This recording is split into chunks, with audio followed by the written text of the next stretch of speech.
One more guest to bring on the program today. That is Mr. Wes Reynolds, at Wes Reynolds, and the number 1 on Twitter. Wes, how's it going today, man? Hey, Adam. Good to be with you. How are you, man?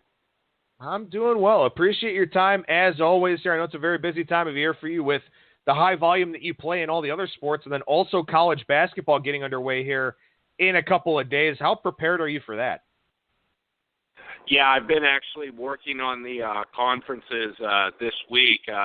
Got a little bit of a late start this year. This looks like it's going to be a very interesting year with all the, of course, the scandals that have come out the last month or two. And then, you see this week Georgia Tech getting players suspended, and also UCLA getting players suspended in China. Or we don't know the terms of the suspension yet, but the 3 kids that were caught shoplifting. So, I mean, yeah, that game's being played over there, and they're playing each other, so you don't know what players are going to play in that game. So, there's always things that happen. I mean, you do so much preparation, and then, then there's suspensions, and there's guys ineligible. So, you got to make some adjustments on the fly with a lot of these teams.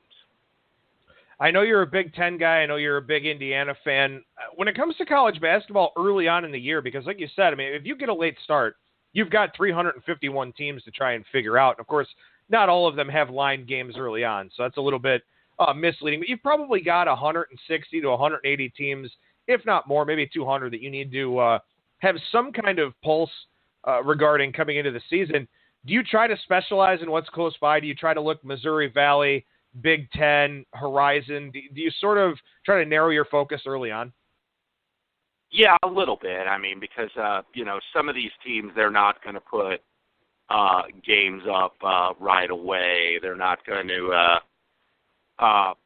you're not going to have as many, I guess, line games because you'll have some tournaments, maybe not immediately, but so yeah. And plus, I mean, the fact that the officiating, the points of emphasis usually are points of emphasis more early on in the season. So you always have to kind of adjust and be a little careful how the games are called and whatnot, if the refs are a little more foul happy or not. So, probably this year, more than any, I'm going to try to be as cautious as I can and as conservative as I can in terms of playing some of these, because what's happened the last couple of years is I've gotten off to shaky starts, and then kind of after around Thanksgiving and into December start to figure more stuff out. But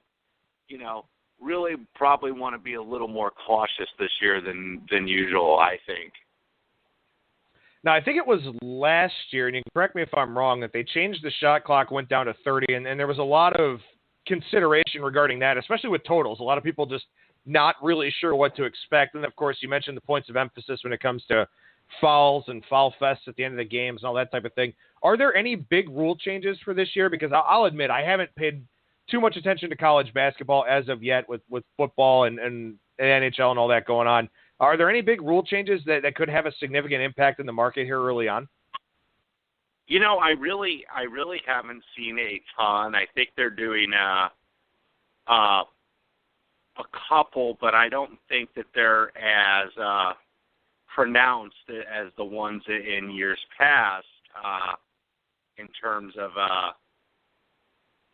what's going on. I mean, there's a couple that I've noticed.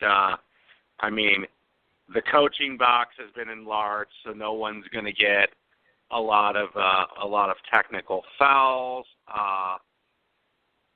They're also going to,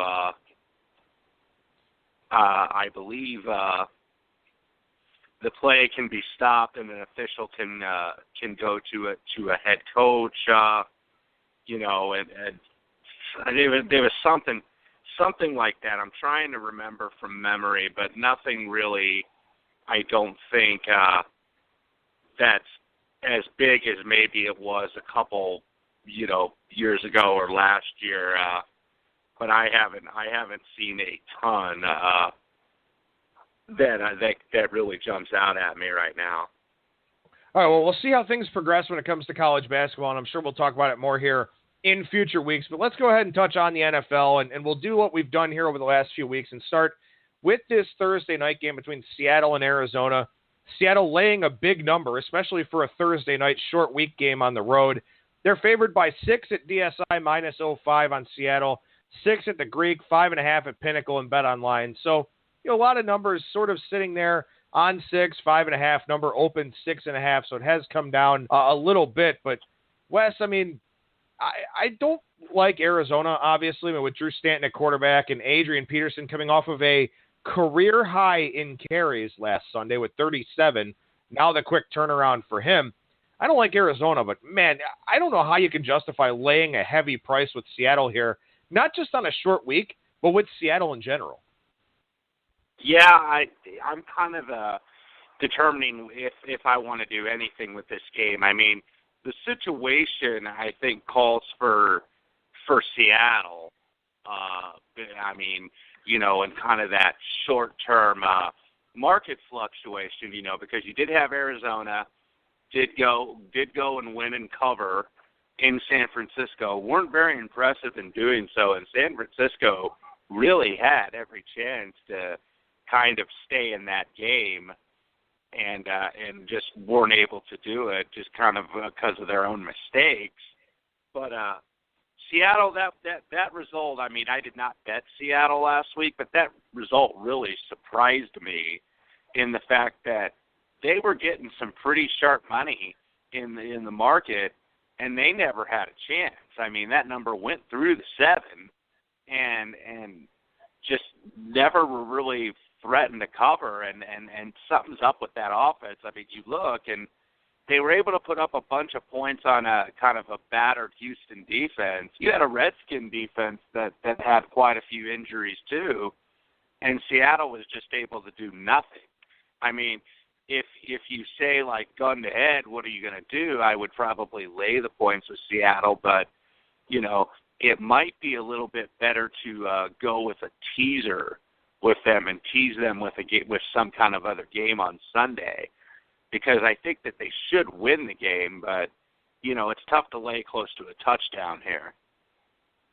Yeah, it really is. And I'll say this. I mean, they put up 437 yards, and they had almost 3 bills from Russell Wilson. And Russell Wilson's really been everything for this team this season. I mean, the defense has slacked off a little bit, and they've had injuries in the back 7. And obviously this defense isn't quite the same without Earl Thomas and his status.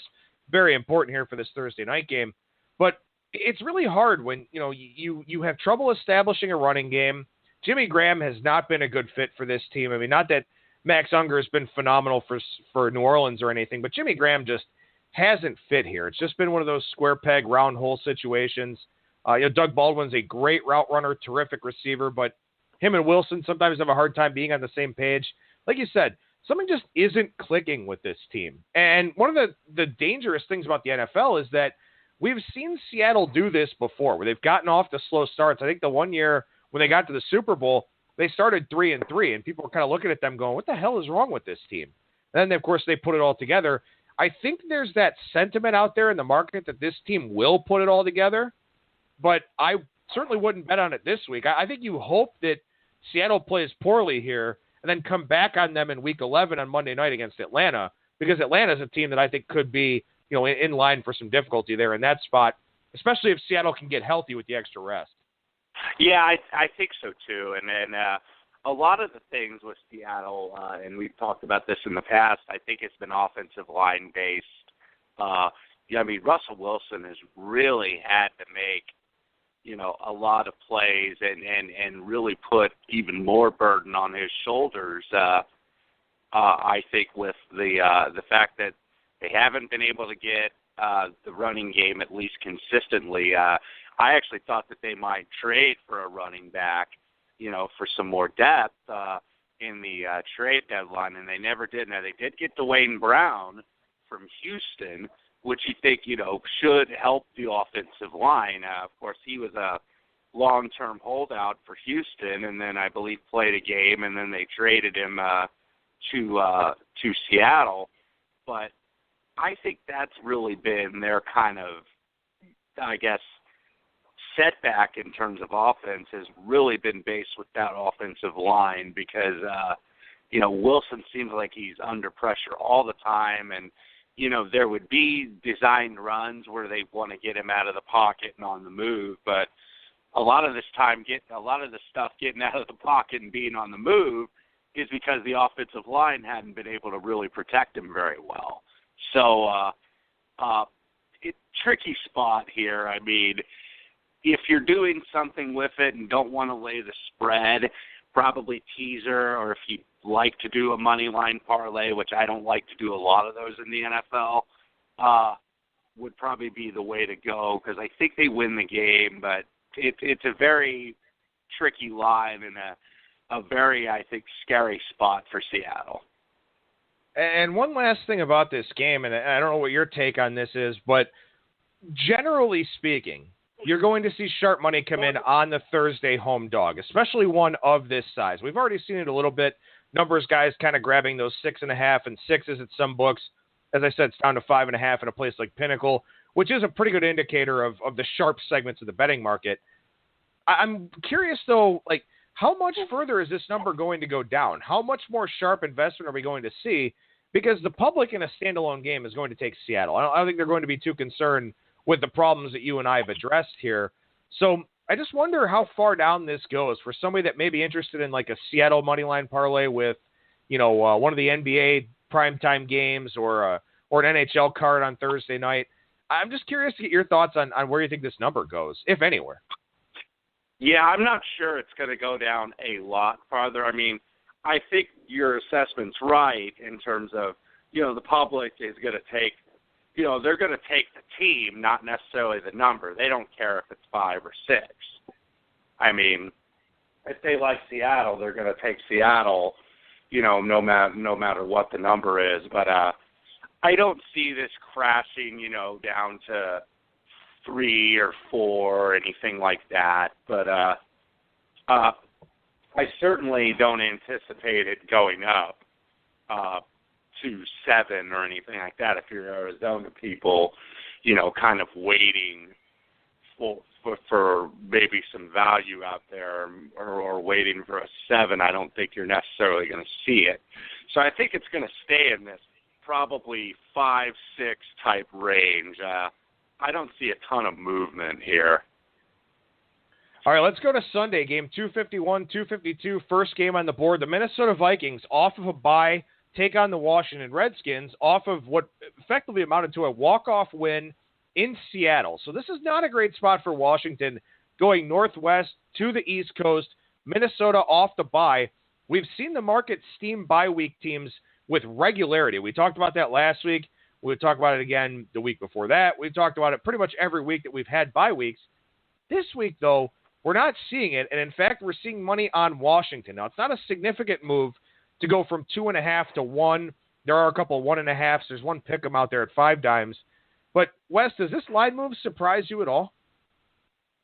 It actually doesn't because I think you're not seeing it because we don't know which quarterback is going to start for Minnesota, and Teddy Bridgewater is available to play for Minnesota. And, I mean, he is their, I think their franchise quarterback, the kid that they drafted, and they've had 2 guys that have started and had varied degrees of success at times with Keenum and with Sam Bradford. And, I mean, you've got a team right now that's 6-2, and they're winning, with defense and I think running the ball primarily with defense, with Mike Zimmer being more of a defensive-minded coach, longtime defensive coordinator in Dallas. You don't know really which quarterback. I think that's why it's kind of stuck here at the 1 because you know that Washington can be a capable team, that Kirk Cousins can have really good performances, but you also know that there's a lot of unknowns with Minnesota. I mean, if they play Bridgewater, Bridgewater's the best quarterback of the 3 long term, but he hasn't played at all. So you're going to put him out there, and there's going to be some inevitable rust that he's got to knock off. And I mean, it's just hard to envision, somebody coming back from an injury the first time and then being able to just pick up where he left off. And that's why I think this line is kind of where it is, and that's why I think this is probably one of the more tricky games on the board, because you don't know what you're getting yet with Minnesota. So there might be a lot of people out there waiting to see, okay, let's verify who the starting quarterback is going to be before you see any type of movement in this game. So it looks kind of like it's just in a little bit of a holding pattern. Well, of course, too, you look at this Washington injury report, and I'm looking at it on Pro Football Reference as I'm looking at the stats for the Redskins here. They have 15 guys listed as questionable for this week, including some big names like a Jordan Reed, like Trent Williams, who was out last week. They have several linemen on this list, some skill position guys. Pretty much covers the whole gamut of this roster, where they have guys that they're not sure if they're going to play or not. And obviously some of them mean more than others. A guy like Jordan Reed, for example, obviously very significant to Kirk Cousins, especially going up against a really good Minnesota defense. So that's something that's holding up this line as well. And it's really challenging for me here, Wes, because I look at this Washington team. They've turned the ball over 14 times this year, which is not good, obviously. And it's one of the highest numbers in the NFL. They're actually tied for 6th. But 10 of those are fumbles that they've lost. They lead the league in that category by 2. So maybe a little bit of fumble luck regression for this team. Kirk Cousins is taking care of the football. He's got some decent numbers, especially when everybody's healthy. So Washington, to me, looks like a team that I want to buy if they're healthy, but they're going up against an elite Minnesota defense, and they're not healthy. And then you've got the Bridgewater thing that you just outlined and talked about. This is probably a complete stalemate game, but it would not surprise me here if Washington closes a favorite.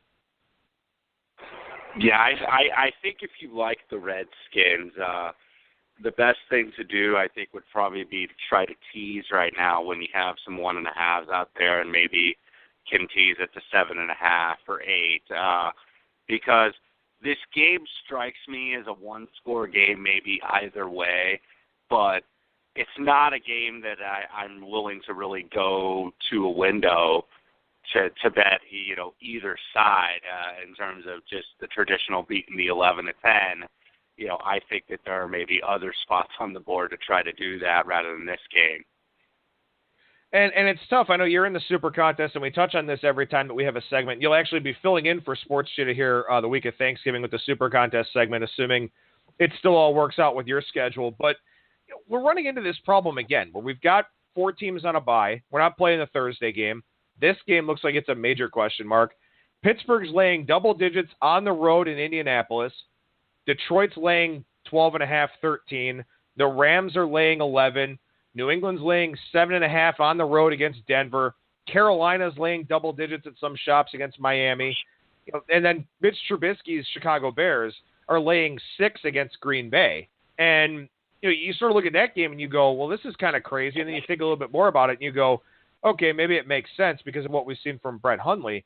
So again, this week, we're just crossing games off left and right, and it's so frustrating to do. And, last week I wound up taking the Colts with 1,674 other entries just because I felt like I didn't have a whole lot of other choices. So it looks like another tough week in the Super Contest.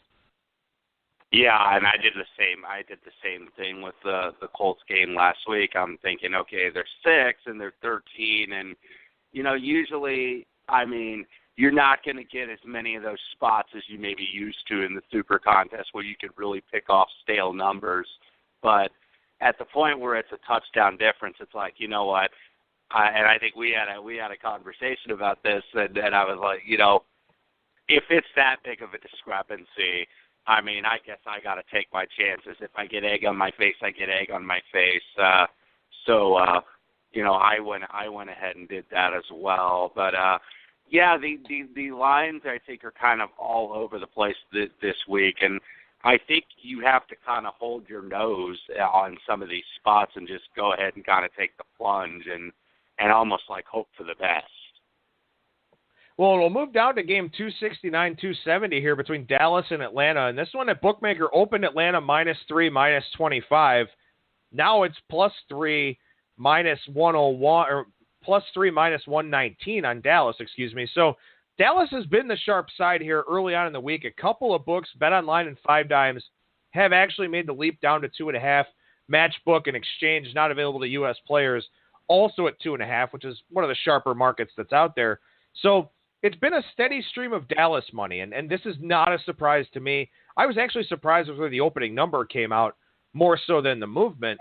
But now you kind of look at the situation here where if you are in a handicapping pool or if you're even just looking at the betting market in general, there's no interest in Atlanta this week. And generally speaking, that's the time you want to play a team. Yeah, and actually, I'm intending, I haven't done it yet. I'm looking more to play the Falcons this week than Dallas because I think Dallas. I mean, you never know with the Elliott thing. I mean, this is like a week-to-week thing now. Is the guy going to play? Is he not going to play or whatnot? But I mean, I think that if he's out for a certain game, I mean, in a one-game situation, I think they can recover without him. So, I mean, that's just kind of another wrinkle added to it. But I think Atlanta last week, after they kind of got going off that loss against the Patriots, and then it was like, Atlanta's maybe starting to put it together after they struggled and quote unquote Super Bowl hangover, even though they started the season with a couple wins. People were kind of up on them against Carolina, and they took the bulk of the money, and Carolina, sacked up at home and were able to hang on for a win, and Atlanta just didn't look right last week. So I think now, and that's how the NFL market works. I mean, you're in love with the team for a week, and then they lay an egg, and then you want nothing to do with them again. And it's like, oh, they burned me, so I can't play them the next week. But, I mean, I think that this is a pretty short price for Atlanta. And I think if you see the Super Contest lines released later tonight, now I think they're going to release it at 3. I'm pretty sure they are. But if you see 2.5, I think that you'll see maybe some of the sharper players, if some guys that are in the field, especially like in the Super Contest Gold, they'll go ahead and lay that Atlanta under 3, but and they may even lay the 3 for sure as well. And I think I'm looking at where the Westgate line is right now, and it's at the solid 3. So I think that's what eventually you're going to be laying. So. But I do like Atlanta here. I think this is kind of a situation right now. If you look at the pulse of the division, you look at Carolina right now at 6-3. You look at New Orleans at a surprising 6-2. Tampa Bay, seems like the bottom might be starting to fall out a little bit. Atlanta's got to keep some pace here, and I think Dallas does too with Philadelphia, but. I really think that this is kind of a back against the wall game for the Falcons, and that would be the side I'd be looking to play here. What keeps worrying me about Atlanta, though, is this is a team that's 19th in points right now. They have 170, and of course there are some teams behind them and in front of them that have played one game more than they have. But they're tied for first in yards per play. So they're moving the football. They're just not doing anything when they get to the red zone. They're kind of bogging down when they get there. And a lot of times that's a play design thing. And again, for those that play the Bang the Book Radio drinking game, I'm going to reference Kyle Shanahan, so go ahead and start drinking. But that's the one thing that they really miss with Kyle Shanahan. The personnel is still the same. I think Steve Sarkisian's a smart guy, but I think Kyle Shanahan was just on another level when it came to play design and the ability to get guys open. And for the Falcons here to be below the midpoint in terms of points scored while being tied for first in yards per play, that speaks to a really significant problem. Now, numbers guys are going to look at it and say, okay, well, at some point this needs to regress to the mean. At some point, the fact that they're getting over 6 yards per play is going to yield points. But again, last week, they get out 10-0. They have 6.1 yards per play. They only scored 17 points. So against the Dallas defense, that's pretty good, especially when Sean Lee is able to be out there. I'm still worried about that. So I feel like at this point, Atlanta's a stay-away team for me. I don't know if they're going to reach that potential, but I understand and respect the side that you're looking at as well. Well, and you're right in terms of kind of their offensive woes, and you kind of saw it a little bit in terms of what you bring up with Sarkisian in the game against New England, where it seemed like Atlanta was getting all that sharp money, and it's like, man, the Patriots were like 3 on the road, on a neutral site now. All of a sudden they're only 3 or 2.5 at home. What's going on here? And Patriots ended up winning comfortably. And when they're running those those pitch plays and those toss sweeps and stuff, and I'm thinking, and I had a tweet, I was like, you know what, that works against Arizona State. That's not going to work against even a struggling NFL Patriots defense. So there are some design deficiencies, I think. And there was also last week, Julio Jones dropped a touchdown in the end zone in the second half, which he's not ordinarily going to do. So, I just think that there's a little bit, there's some timing. There's obviously the switch in offensive coordinator, and there's different little timing issues. And you've kind of seen that with Atlanta all year. But that's where you kind of got to bank on if you're taking that side. Okay, this is the week that they're kind of going to put it all together, and I actually do think this is probably the week that they will put it together.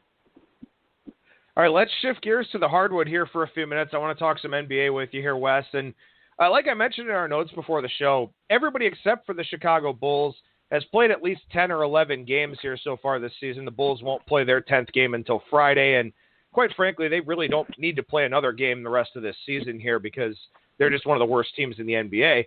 But we've seen 10 to 11 games from pretty much everybody here. Anything really stand out to you thus far? Anybody a big surprise? Anybody a big letdown? Any trends that you picked up on? Anything like that? Not so much in trends. I think just looking at how some teams have played, I think, some teams, you're going to deal with short-term streaks all the time.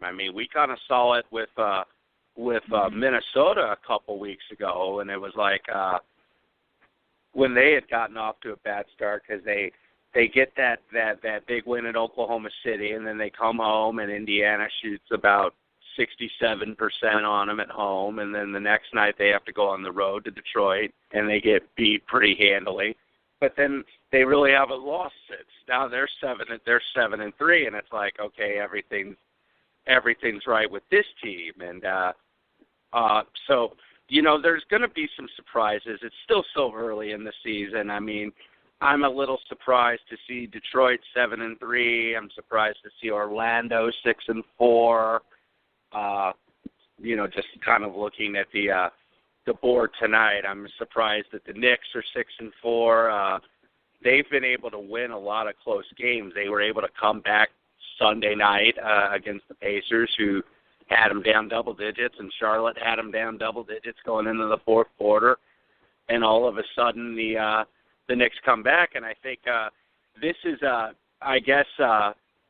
fodder for the fodder for the Porzingis critics is really decreasing because you know how it is with New York teams. The people on social media and people are homers and get hyped up for a player, and you're like, well, do I really believe it or do I really don't believe it? Excuse me. And Porzingis, he's the real deal. And if you want to, the criticism is probably just being a hater at this point because, this guy is somehow carrying this team to wins in games, even at home, that they should lose. They're down double digits to Indiana. They should lose that game. They were down last night to the Hornets. They should lose that game, but somehow they find a way, and he's been coming up in just really big moments for this team, and so they're a little bit of a surprise. And and I'm looking at these surprises in terms of the basis of their win totals. There's so many games left to play, but some of the teams that struggle, I don't necessarily worry about if they get a loss or two, and they're not really struggling. They're 8-3, but Golden State's put up a couple clunkers. I'm not worried about Golden State. I mean, I think they're going to be fine. Cleveland is an interesting matter because, it seems like when they want to play, they're still one of the better ones in the league, but they just have so many spots where it's like, man, these guys are just, they don't give a damn. And you wonder, if that eventually is going to catch up with them. Now, last night off that awful loss on Sunday to Atlanta, they came out and they had a little bit more of a focus, and that's why I ended up just playing Cavs first quarter, because I thought that, one thing I heard on their broadcast last night, in all their games, they had played 10 games at that point. They had only been leading after the first quarter in 2 of those 10 games. And they were 4-6, and now they're 5-6. So they happened to win it last night. So you're noticing against some of these subpar teams, they had been coming out very slow in the quarters, but against teams that they view as rivals, like Milwaukee and Washington, you saw on Friday night on ESPN, they came out focused. They're not coming out focused against the Orlandos and against the Bulls and against the Pacers, but they're coming out focused against, who they view as the teams they're going to play in the playoffs. Yeah, that's something that a lot of people have been talking about in the Cleveland media and on Twitter here is that, they've lost 6 games, but, excuse me, they've all been to teams that they're not all that interested in. They beat the Wizards. They've beaten the Bucks twice. Who knows if they beat Boston if Gordon Hayward's leg doesn't explode in that game, but still, they did win that one, and obviously that's a game that they really want to win. So, I think it's really fascinating to kind of look at here in general.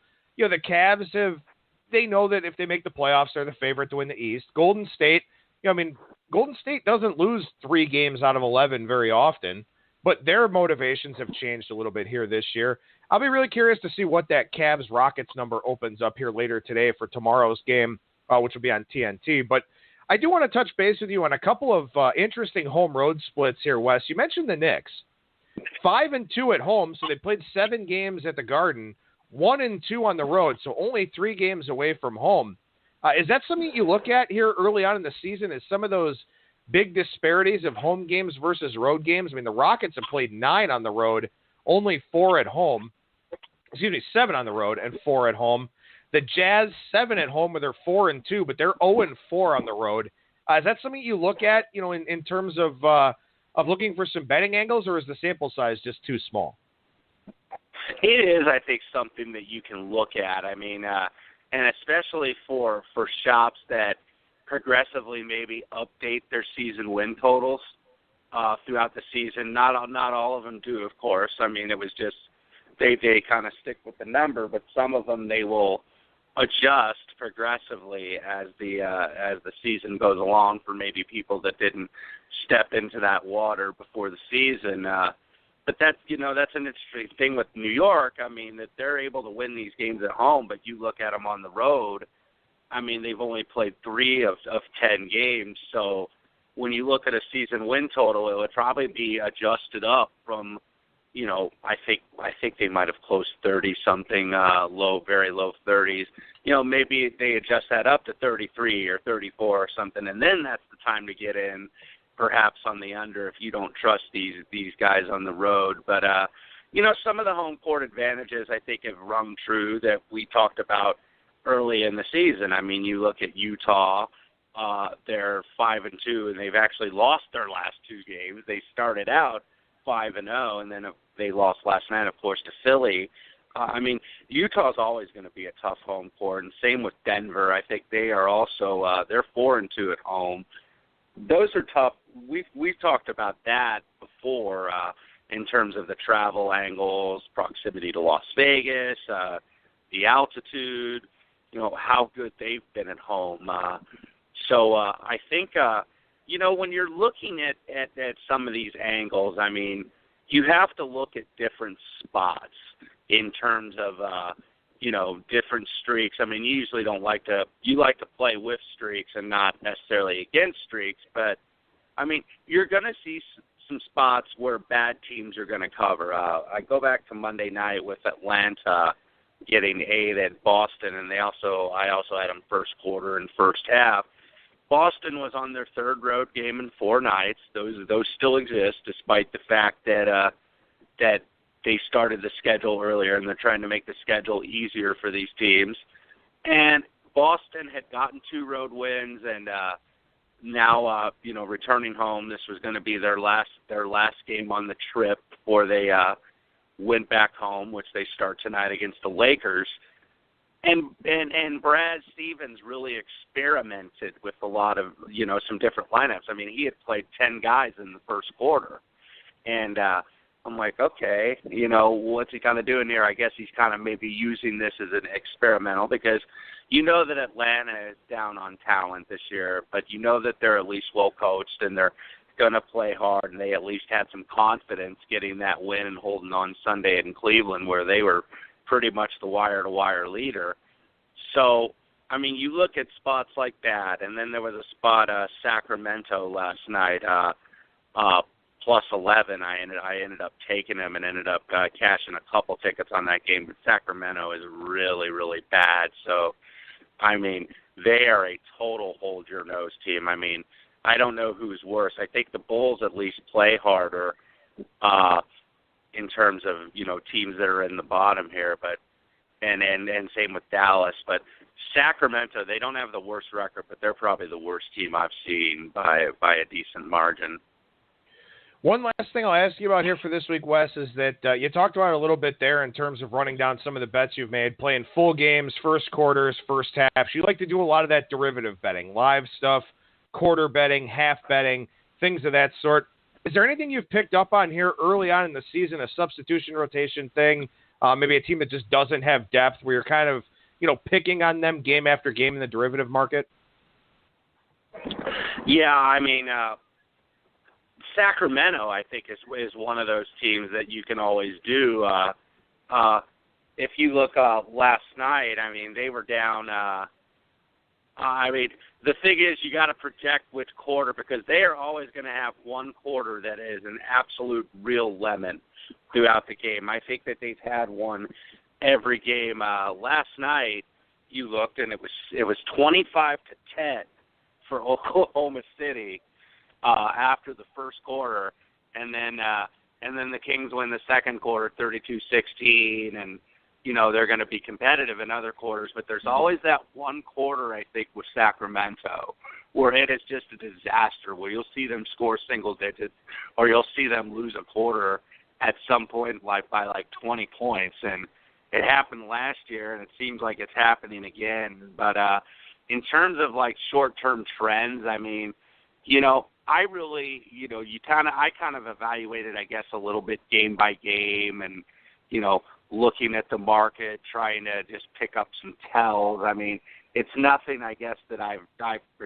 particularly chronicled, probably because of time and just, not having time to do all that. Only so much you can do in a day. But just looking at different spots and looking at the scheduling dynamics and,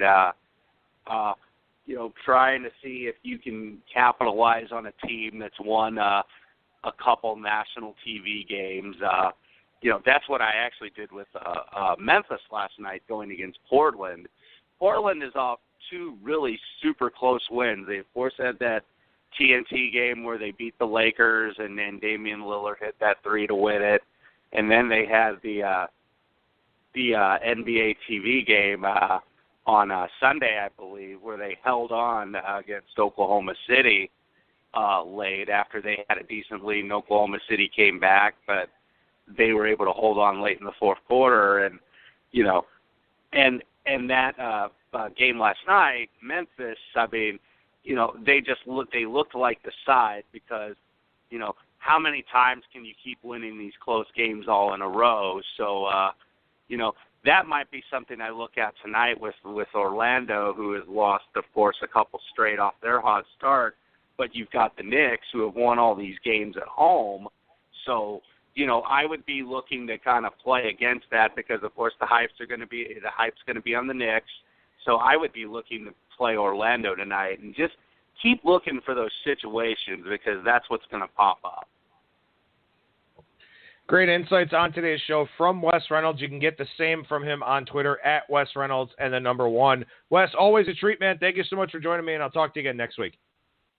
Thanks, Adam. Always a pleasure, man.